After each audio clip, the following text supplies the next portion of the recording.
안녕하세요, 여러분. 오늘도 시니어분들의 실제 건강 변화 이야기를 전해드리는 시간입니다. 오늘의 주인공은 74세 여성 김호우님입니다. 김호우님은 20년 넘게 불면증과 만성 피로, 그리고 아침에 일어나도 개운하지 않은 기상 피로, 하루 종일 졸린데도 막상 잠에 들면 뒤척이는 초기 입면장애, 자다가 자주 깨는 중간 각성까지 경험해왔습니다. 그녀는 말합니다. 잠이 안 오니까 몸이 피곤하고, 몸이 피곤하니까 더 잠이 안 오고, 악순환이 20년을 넘게 이어졌어요. 약 없이는 잠을 자지 못하는 날들이 많았어요. 하지만 놀라운 변화가 일어납니다. 3개월, 딱 3개월의 생활 습관 변화로 20년 넘은 불면과 피로가 눈에 띄게 개선되었습니다. 오늘은 그 과정을 하나하나 말씀드리겠습니다. 20년 불면의 시작, 생활 환경과 스트레스. 김호우님의 불면증은 50대 후반부터 시작되었습니다. 남편의 퇴직, 자녀의 독립, 생활 리듬 변화, 가벼운 갱년기 불안감, 외출 활동량 감소. 이런 변화가 겹치면서 그녀의 수면 패턴은 무너졌습니다. 처음에는 가볍게 시작됐습니다. 잠이 좀 안 오네. 오늘은 이상하게 뒤척이네. 그런데 이게 반복되자 어느 순간 잠 자체가 불안 요소가 되었습니다. 오늘도 또 못 자면 어떡하지? 이 생각이 바로 불면증의 시발점이 됩니다. 악순환, 잠을 못 자니까 피곤하고, 피곤해서 더 못 자고. 수면 전문가들은 말합니다. 불면증의 가장 무서운 점은 생각과 감정이 잠을 더 방해한다는 것입니다. 김호우님은 다음과 같은 흐름을 반복했습니다. 1. 잠 못 잠 피곤. 2. 피곤하니 낮잠. 3. 낮잠으로 밤 수면 리듬 붕괴. 4. 잠자리 자체가 두려움. 5. 잠을 자야 한다는 압박. 6. 밤에 더 긴장. 7. 수면 얕아짐. 8. 자다 깨고 반복. 이 패턴이 20년 동안 지속된 것입니다. 갇혀있던 생활 패턴, 잠이 올 수 없는 구조. 김호우님의 하루는 이랬습니다. 아침 기상 8, 9시, 아침 식사 후 TV 2시간, 낮 동안 활동 거의 없음, 오후 2시에서 4시 낮잠, 저녁 늦게 식사, 늦은 밤 TV, 유튜브 시청, 새벽 1, 2시 잠자리. 이 패턴은 잠이 오지 않을 수밖에 없는 구조였습니다. 특히 오후 낮잠 2~3시간은 잠을 망치는 가장 큰 요인입니다. 병원 치료, 수면제, 보조제. 그러나 근본 해결은 없었다. 20년 동안 시도한 것들. 수면제 효과 있지만 중독성. 멜라토닌, 허브티, 라벤더 오일, 스트레칭, 다양한 영양제. 하지만 근본적인 해결은 되지 않았습니다. 이유는 명확합니다. 몸의 수면 리듬이 이미 10년 넘게 무너져 있었기 때문입니다. 약이나 보조제는 잠을 오게 하는 게 아니라 수면 신호 시스템을 회복시키는 것이 아니기 때문이죠. 3개월 변화의 시작, 리듬을 되돌려야 한다. 해결의 시작은 의사의 말 한마디였습니다. 수면제를 줄이는 게 목적이 아니라 당신 몸 안의 시계를 다시 맞추는 게 목표입니다. 수면은 약으로 만들어지는 게 아니라 리듬으로 만들어지는 것이라는 겁니다. 그래서 김호우님은 처음으로 수면 리듬 회복 프로그램을 시작합니다. 그녀의 변화는 딱 3가지 축으로 이뤄졌습니다. 1. 낮에 햇빛 받기. 2. 몸을 피곤하게 만들기. 3. 잘 때 뇌를 차분하게 만들기. 이 3가지가 3개월 동안 그녀의 몸을 바꾸게 됩니다. 첫 번째 변화, 낮잠을 없애고 오후 피로를 견디기. 불면증 치료의 핵심 중 핵심은 낮잠 없애기입니다. 하지만 그녀에게 이건 너무 어려웠습니다. 낮에 졸리니까 낮잠을 안 잘 수가 없었죠.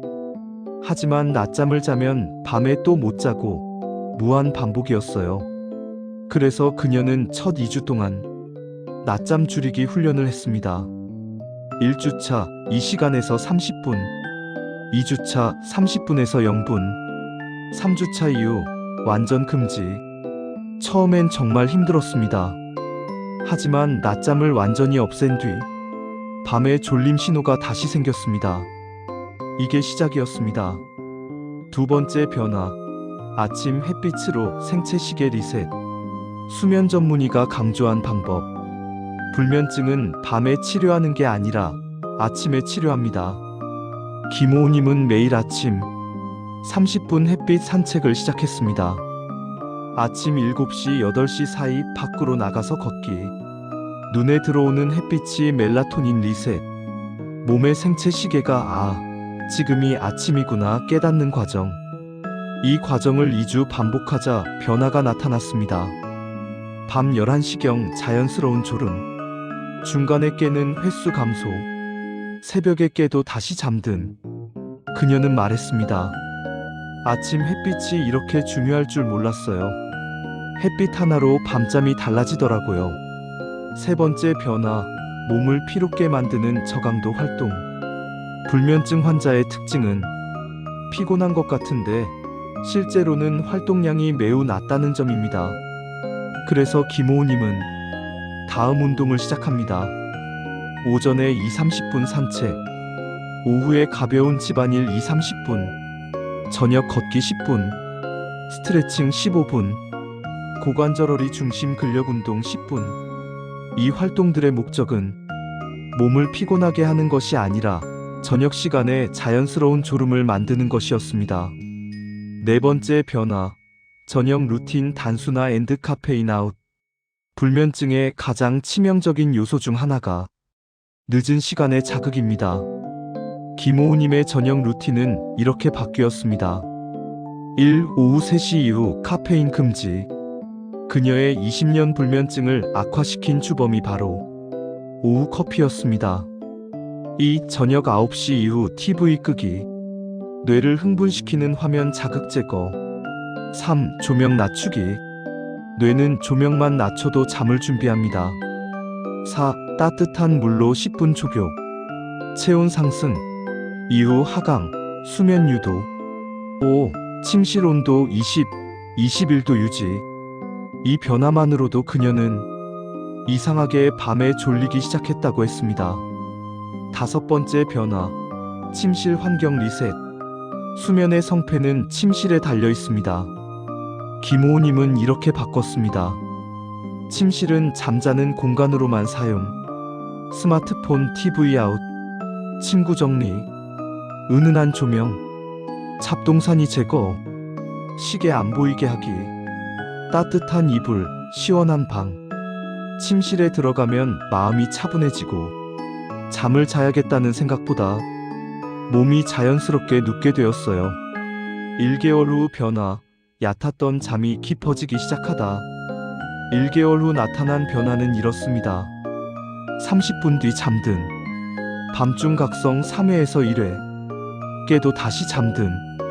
새벽 2, 3시에 깨는 경우 감소. 나피로 감소. 두통, 어지러움 줄어든. 그녀는 삶의 활력을 조금씩 되찾기 시작했습니다. 2개월 후 변화, 20년 동안 없던 숙면을 경험하다. 2개월째 가장 큰 변화가 일어났습니다. 어느 날 그녀는 말했습니다. 어젯밤엔 한 번도 안 깨고 잤어요. 새벽에 깨지 않고 6시간을 연속으로 잤어요. 이건 불면증 환자에게 기적 같은 일입니다.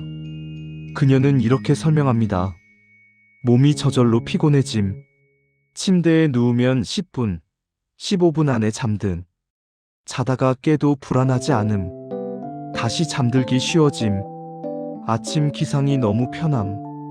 무엇보다 마음의 안정이 찾아왔습니다. 3개월 후 완전히 되살아난 삶. 3개월 후 그녀의 변화는 이렇게 정리됩니다.